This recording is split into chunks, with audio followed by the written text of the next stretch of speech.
हे मैया हमारा दिसने तकई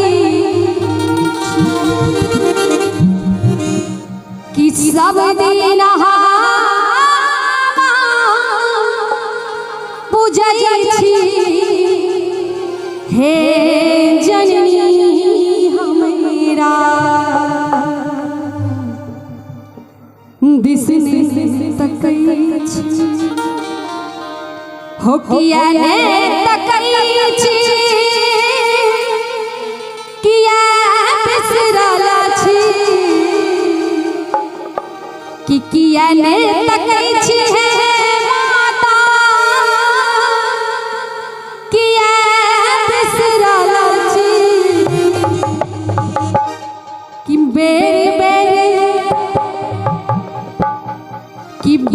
बेर चरण पड़ै छी हे मैया हम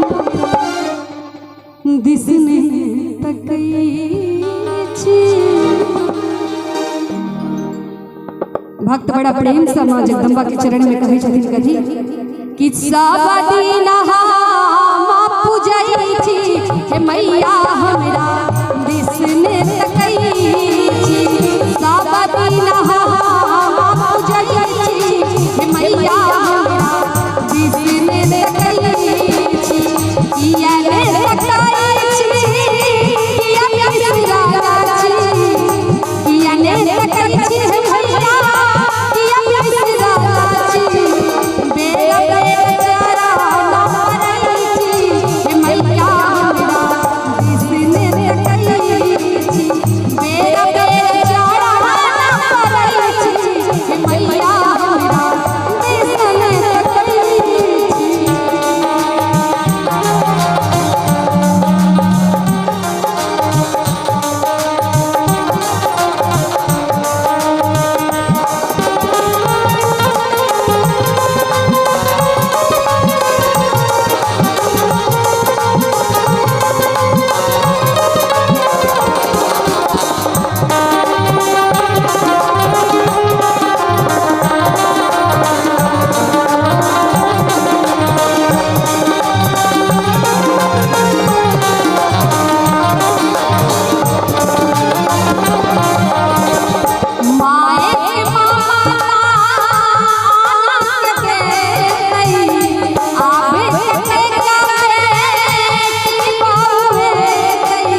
सहलो न जाइए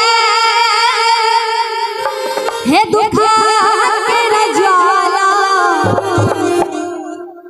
कि कहिया खोलबा हे भारत ताला कि दो क्या बात